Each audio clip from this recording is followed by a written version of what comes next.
Hello friends, welcome to அறுசுவை ஆரணி. இன்னைக்கு maida, mashed potato, green peas வச்சு ஒரு crispy and spicy deep fried snacks items தான் பார்க்க போகிறோம். இது குழந்தைங்களுக்கு, பெரியவங்களுக்கு ஈவினிங் டீ டைம் ஸ்நாக்ஸாக சர்வ் பண்ணலாம். எப்படி செய்யறதுன்னு பார்க்கலாம். வாங்க வீடியோக்குள்ளே போகலாம்.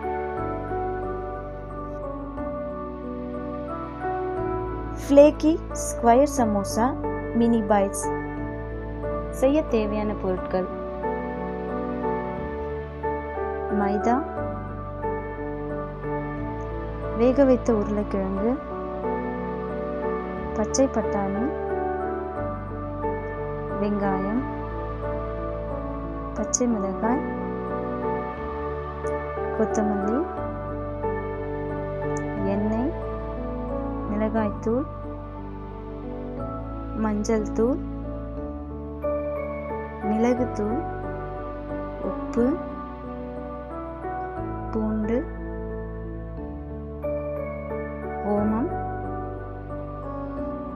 கருப்பு எள்ளு. ஒரு பவுல்ல 2 கப் மைதா, 1/2 table spoon salt, 1/4 table spoon ஓமம், 1/4 டேபிள் ஸ்பூன் கருப்பு எள்ளு. இதெல்லாம் சேர்த்து நல்லா கலந்துக்கோங்க.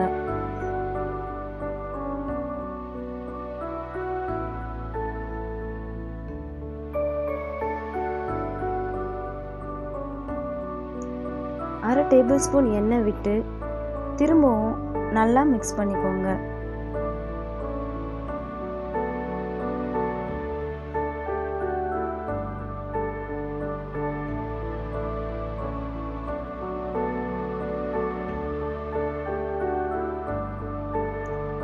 ரெண்டு கப் மாவுக்கு நான் இங்க 3/4 கப் தண்ணி அளந்து எடுத்திருக்கேன். அளந்து வச்ச தண்ணியை சேர்த்து நல்லா கலந்துக்கோங்க. கையை வச்சு கட்டி இல்லாம பிசைஞ்சு எடுத்துக்கோங்க. பிசைஞ்சு வச்ச மாவை மூடி வச்சு தனியா எடுத்து வச்சிருங்க. இப்போ ஒரு பேன்ல 2 டேபிள் ஸ்பூன் எண்ணெயை விட்டு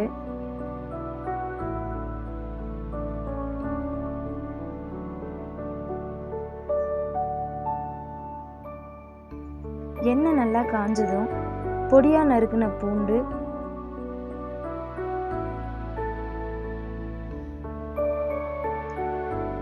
பொடியா நறுக்குன பச்சை மிளகாய்,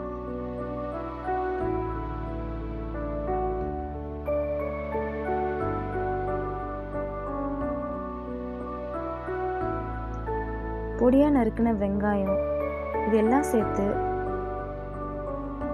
ஓரளவுக்கு மிதமான சூட்டில் வதக்கி எடுத்துக்கோங்க.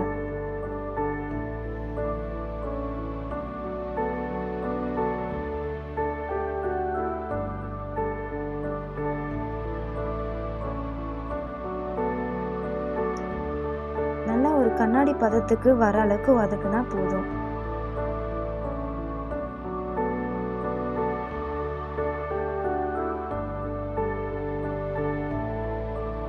இப்போ தேவையான அளவு மஞ்சள் தூள்,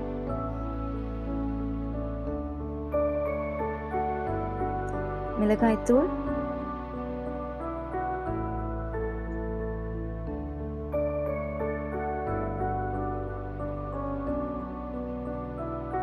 மிளகுத்தூள்,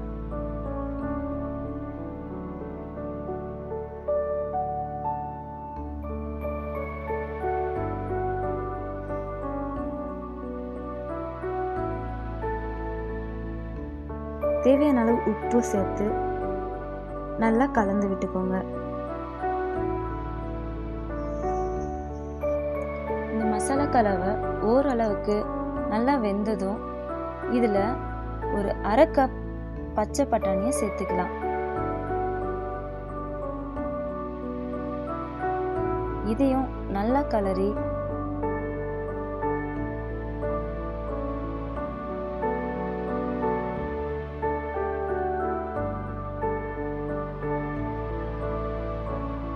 மூடி வச்சு ஒரு 7 நிமிஷம் மீடியம் ஃப்ளேமில் வேக வச்சு எடுத்துக்கலாம். பாருங்கள், பட்டாணி ஓரளவுக்கு நல்லா வெந்திருக்கு. இப்போது வேக வச்சு ஸ்லைஸ் பண்ண பொட்டேட்டோஸை ஆட் பண்ணிக்கலாம்.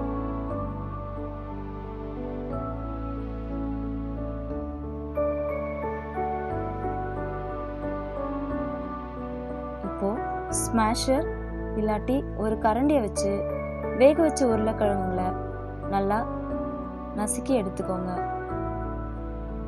ஸ்மாஷ் பண்ணும்போது கட்டி இல்லாமல் பார்த்துக்கோங்க. ஸ்மாஷ் பண்ண பொட்டேட்டோஸ், பச்சை பட்டாணி மிக்ஸ்சரை ஒரு கரண்டி வச்சு நல்லா மிக்ஸ் பண்ணி எடுத்துக்கோங்க. தேவையான அளவு கொத்தமல்லி சேர்த்து அடுப்பு அணைச்சு ஸ்டஃபிங்கை ஒரு பவுலுக்கு மாற்றி எடுத்து வச்சிடலாம்.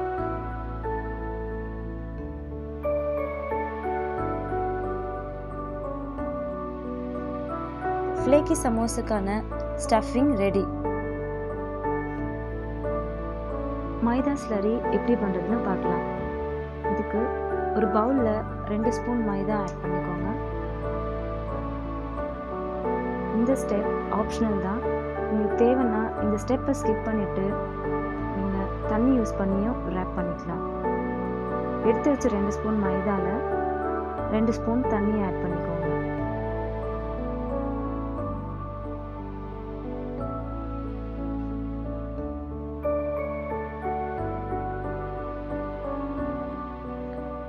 நல்ல ஒரு ஸ்பூனை வச்சு கட்டி இல்லாமல் மிக்ஸ் பண்ணி எடுத்துக்கோங்க.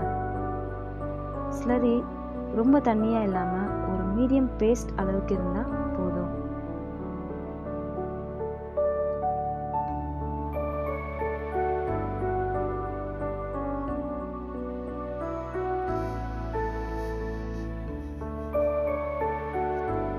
இந்த கன்சிஸ்டன்சி வர அளவுக்கு மிக்ஸ் பண்ணி எடுத்துக்கோங்க.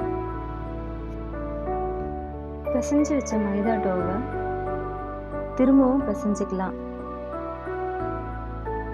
நல்லா பிசைஞ்சு 2 பாகமாக பிரித்து அதை ஒரு சின்ன பால் சைஸ்க்கு சின்னதாக உருட்டி எடுத்துக்கலாம்.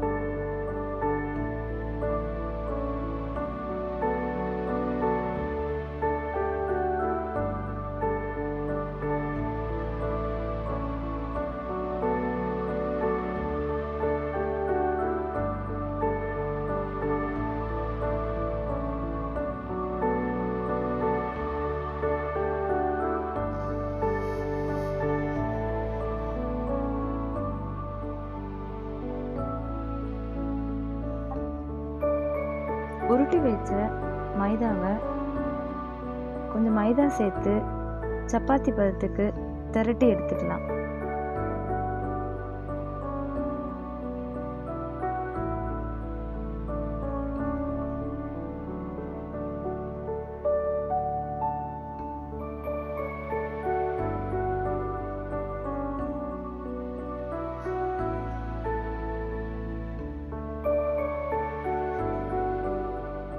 ரொம்பவும் திக்காகவும் இல்லாமல் ரொம்ப மெலிசாவும் இல்லாமல் மீடியமாக திரட்டி எடுத்துக்கோங்க.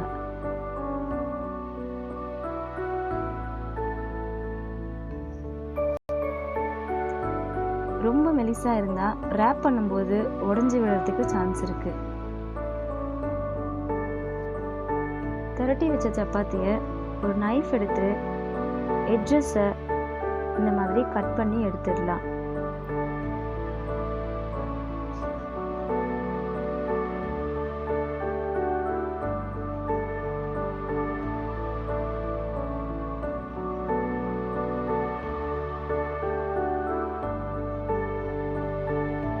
திரும்பவும் இதை 4 பாகமாக டிவைட் பண்ணிக்கலாம்.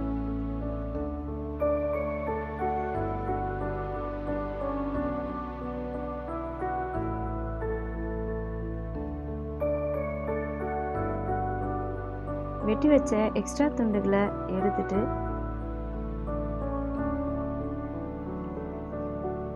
4 ஸ்கொயர்ஸாக கட் பண்ணிக்கலாம்.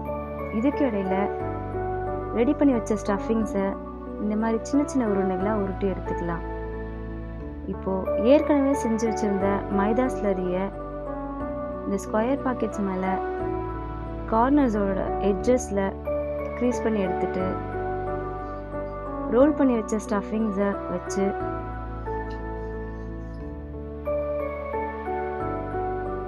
இந்த மாதிரி ஃபோல்ட் பண்ணி எடுத்துக்கோங்க. ரேப் பண்ணுறதுக்கு மைதா ஸ்லரியை தேவைப்பட்டால் ஆட் பண்ணிக்கோங்க. க்ளோஸ் பண்ணிவிட்டு அந்த கார்னர்ஸை கொஞ்சமாக க்ரீஸ் பண்ணி விடுங்க.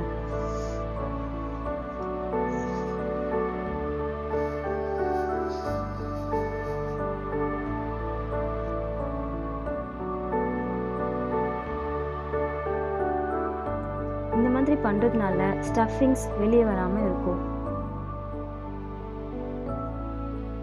இதே ஸ்டெப்ஸை ஃபாலோ பண்ணி மீதி இருக்கிற எல்லா ஸ்கொயர் பாக்கெட்ஸும் ரெடி பண்ணி எடுத்துக்கலாம். இப்போது ஒரு பேன் ஹீட் பண்ணி அதில் தேவையான அளவுக்கு எண்ணெய் ஆட் பண்ணிக்கோங்க.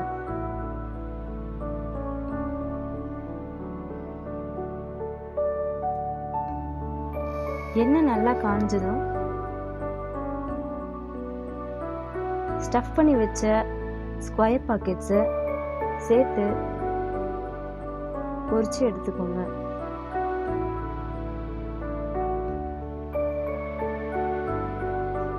மீடியம் ஃப்ளேமில் நல்ல கோல்டன் எல்லோ கலர் வர அளவுக்கு பொரிச்சு எடுத்துக்கோங்க.